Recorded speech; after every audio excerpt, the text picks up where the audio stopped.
Well, the man sitting next to me is probably very familiar to all of you. He's spent more than 30 years as an MP in the UK Parliament, but he's familiar to you because he was a Foreign Office Minister for 2 stints, and he was responsible for this region, the Middle East. He was, throughout that time, as a UK politician, a loyal soldier for his Conservative Party until the last few months. Why did all that change? Why did he become a rebel? Well, the B word. Is that B Brexit or is it Boris? I think we're going to find out. Before I ask the first question, worth just relating a conversation I had with 2 senior British diplomats before I even knew that I was doing this interview. And they were talking about you, and they said, Mr. Burt, the best Foreign Secretary we never had. So, a great compliment. Let's start at the end and work backwards. The news of all this is an election result, and one that perhaps has surprised people with the size of the Conservative majority and the scale of the Labour meltdown. Were you surprised? Yes, thank you so much for such a kind introduction. It's a really great pleasure and honour to be here at the forum, and grateful to those who put it on, and very nice to see so many good friends from the region. So thank you very much for the opportunity. The scale of the Conservative Party victory did surprise me, but then in hindsight you can work out why. I've always believed that no matter what politicians say an election is all about, the public decides sooner or later what they think it is about.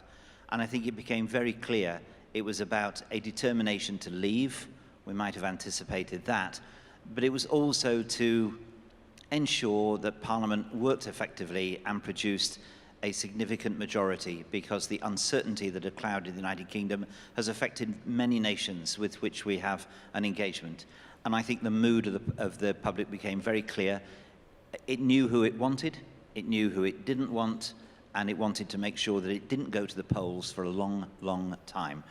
They had indeed had enough. And I think that was the reason, those combination of reasons was why we had the result we did. Given the huge majority that they've got, you would think life would be very easy for the Conservatives, but are there some difficulties here for the new Prime Minister, given that he's backed by non-traditional Tory voters, and perhaps the huge majority still masks deep division in the country?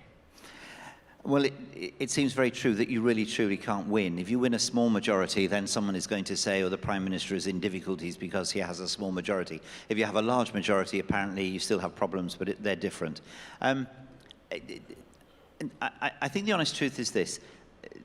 In the United Kingdom, the reason results change between governments is because there are a block of seats known as marginals, which have always been marginals. The makeup of their demographic, for some reason or another, means that it is possible, by people changing their votes election to election, to decide that the country will move one way or another. These seats are immensely valuable, and I say that because I was born and brought up in one, and I represented one for 14 years. A seat in the north of England, a seat recaptured by the Conservatives at this election. And these seats will reject a hard right government, they will reject a hard left government. They're very pragmatic. They know instinctively, I think, who is right for government and who is wrong for government.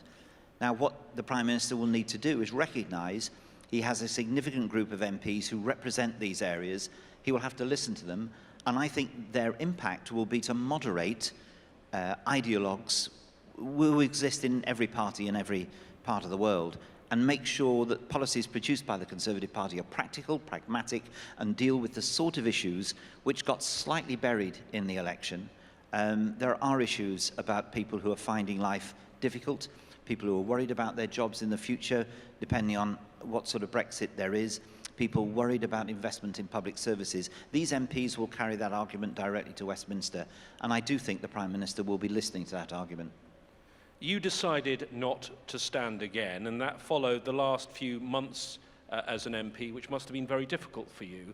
You, for the first time, became a rebel, and you had your party whip removed from you. Now, in the past, when people had rebelled against the government, including at one point the man who's now Prime Minister, Boris Johnson, they didn't have the whip removed. Are you angry about the way you were treated? No. The irony of the situation is not lost on me. that a government that is largely in place because of serial rebellions which removed the previous Prime Minister decided to overcome those difficulties by exercising discipline on someone who previously supported that government. So you have to laugh, really. And I understood the reasons for doing it. The situation had got to be one where there was no certainty in the parliamentary party. Every day was a news story for the media. You can't govern that way. And it was very clear from decisively winning the leadership election of the Conservative Party that the Prime Minister was going to tackle that. It was just unfortunate to be in the middle of the road when he decided to do it. But I was very clear. Leaving the European Union without a deal, I thought, would put the country in a markedly worse position than it should be. And I wanted to make sure the government did everything it could to secure a deal, and therefore I co-sponsored a bill to that effect. I think it worked. I'm not sure the Prime Minister is particularly pleased, but it did work. We got a deal. Then we tried to get it through Parliament, and I supported it at that stage, which is why the whip was eventually returned to me. And I now want to see the government be a success. The public have decided, both in the referendum and in the election, that it does want to leave the European Union. We must now make this work. So, although I was disappointed to be made an example of, it's a little bit like the centre forward, continuously fouled by the centre half on the field, and eventually turns round in a fit of anger and exacts retribution by laying out the centre forward, and I'm the one who gets sent off, not the person who's been fouling me for years. But that is politics. It was effective. It demonstrated the Prime Minister's toughness of character as Prime Minister, and who knows, that may have been an element in his success at the election as well. We'll move on from the election and talk more about Brexit in a moment, but one last question on the election. You don't have to tell me. Did you vote Conservative? I would always vote Conservative. With regard to the slogan that was throughout the election that clearly chimed with many voters, "Get Brexit done," is that easier said than done? And do you think that the Prime Minister is now going to have problems with this dragging on, particularly in terms of trade relationships with countries all around the world, for literally years? Firstly, on the slogan itself, it was the only slogan that cut through in the UK election. What the Prime Minister had done had been to corral the leave vote in one place. If you wanted to leave the European Union, there was only one party you could possibly vote for. And that one slogan was never countered by anything on the other side, because the opposition was too diffuse. And in binary situations, clarity really matters. And it was a very successful campaign. And it's only when you are tired of hearing a slogan repeated that you realize it's cut through. So it's a successful slogan.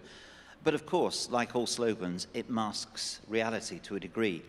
The public believe that Brexit will be achieved on January the 31st, when we formally leave the European Union, leave the institutions, stop paying, recover our borders, etc. And to an extent that is true. But again, as this audience will know, and people are beginning to realize at home, the process of leaving a voluntary arrangement of 40 years will take necessarily longer. And the success of leaving the EU can only be measured when a deal is achieved as to how to do that, and a new trading agreement, and that will take place next year. But the ramifications will last for a long time. But I think the government will be very clear that the physical leaving of the European Union on the 31st of January next year will demonstrate that the slogan has been fulfilled. Let me ask you about the Prime Minister, because not only was he a colleague of yours, you, for a time, worked under him at the Foreign Office. Your other former colleague, the former Attorney General, Dominic Grieve, said, "I'm afraid my own assessment of his character is he's someone I simply cannot trust." What is your view of Boris Johnson, of his qualities and of his weaknesses? Well, in a moment of refreshing audience just between ourselves, and I know it won't go any further, I didn't vote for Boris Johnson as leader. There was a leadership contest with him and Jeremy Hunt, another former Foreign Secretary, and I supported Jeremy. So I have no axe to grind to justify my decision or not or anything else. I did say to colleagues both in Europe and in the wider world, judge Boris Johnson when he gets the job. I think you need to put to one side what you think about the Boris Johnson of the past. He has always wanted to be the Prime Minister, and now he has achieved that. And as we all know, it's a bit of a blank page. He's not saddled himself with heavy ideology. He's been light-footed in terms of policy, but he's had a shrewd grasp, firstly, of where the Conservative Party was, because he won that comprehensively in the membership and amongst members of Parliament, and he's clearly had a shrewder grasp of the British public than some might have guessed. Now, accordingly, he will take that into his new role. Now, I just think, my view is that I think he started very well, an appeal to all the country, and I just think we've been through such a difficult time. I think many people in the country, regardless of their politics, will want to give him a breathing space and allow him to get on with it, not fight the battles of the past. It doesn't matter what colleagues may or may not have thought of Boris Johnson in the past. He's the Prime Minister. He's got a mandate from the people of substantial size, and I think we need to respect that. Now he will be judged on his actions going forward, and we should give him every support and advice, and let's see how he gets on. One thing that's currently being suggested that the new government might do is merge the Department for International Development back into the Foreign Office, where it used to be years ago. As a minister who served for both departments, what do you think of that? And are there any worries for that target of 0.7% of GDP, which I know is in UK law currently, and the UK is only one of a handful of countries that meet that target? Do you think that target is under threat? Well, again, 48 hours into a new government, I don't want to start a row. But my advice would be not to merge DFID and the FCO.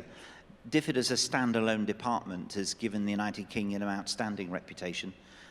It runs very well. It's learnt over the years the rules of how to handle its aid budget.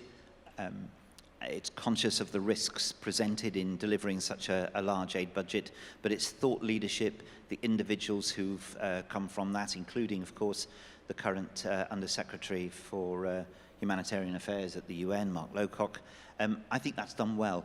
If there is to be a merger, I think the government has got to set out very clearly why, what it intends to achieve, and what could be done better by merging the two. I think it's perfectly legitimate to have a look at that as a first stage of looking at the government, because the Prime Minister could well be there for some time. So it's right to look at the institutions, but I liked the independent standing of DFID. I don't want to see that affected. In relation to the 0.7% of GNI, I think the interesting thing is that both this election and the election of 2017, it's not been an issue. Never raised on a doorstep when I was there. I don't think it's under threat. I think it's supported by a significant majority of his own MPs and by the rest of Parliament. I would not like to see it affected. I think it gives the United Kingdom quite a reach abroad by having gone for this target, and something for us to encourage others to deliver. Qatar, of course, has also a superb development record and is looking to provide support in other parts of the world. We want to encourage others to do the same. Let's do a very quick fire round on the Middle East and the various issues there. Syria, it looks like the war is coming to an end. Throughout the war, we were told there was no military solution, but there was, wasn't there? Assad and the Russians had it. Yes. No one will win the Syrian war. You can't win a war with over 500,000 dead and millions displaced. It's a complete tragedy as to what has happened. It's been so long-lasting. There will be a degree of normalization from some. I don't see the United Kingdom being involved in this for some time.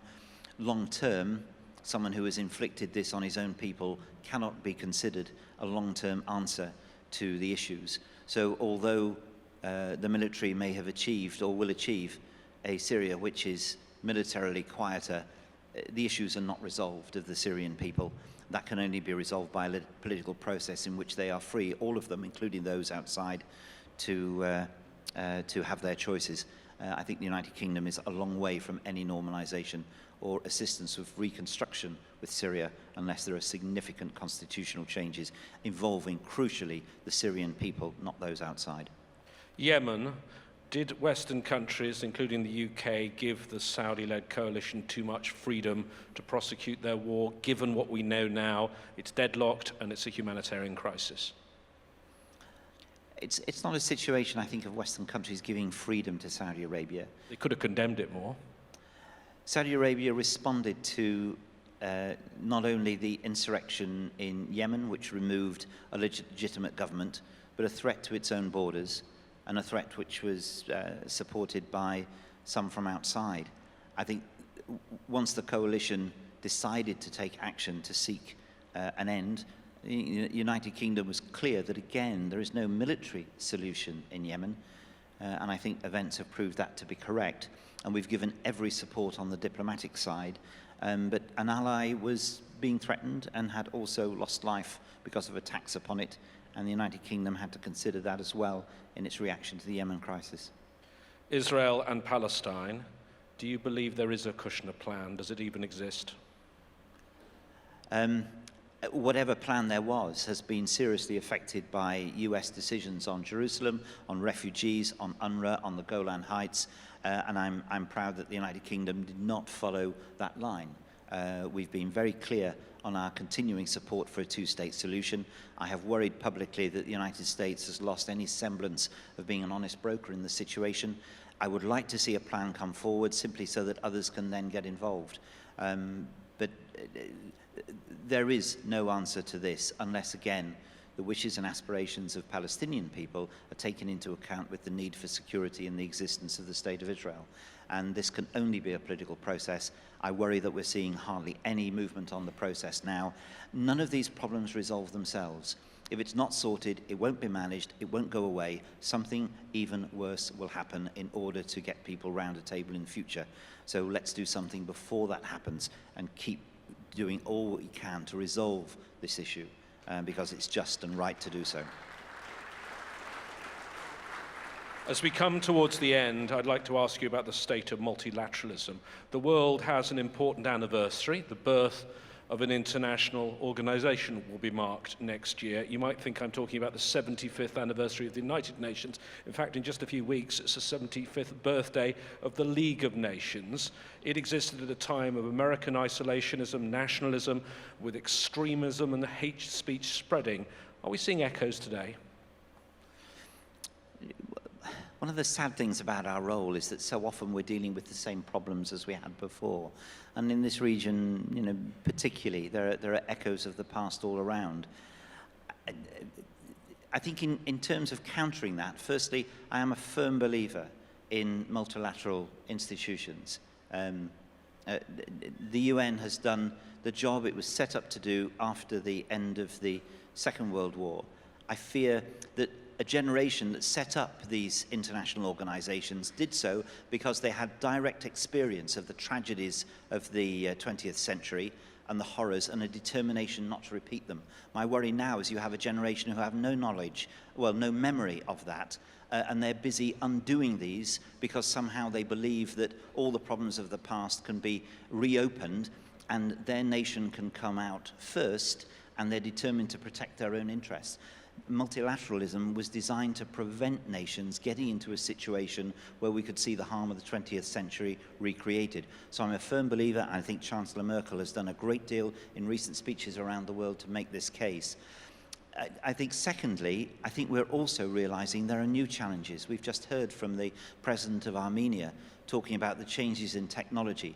All of us will have heard speeches about migration, about environment and climate, and some of the pressures that will be new for us all to face. We know we already face the pressure of a strong demographic in this region, millions of young people looking for jobs, needing reforms in education, needing good governance in their states in order to communicate what they need to those who govern them.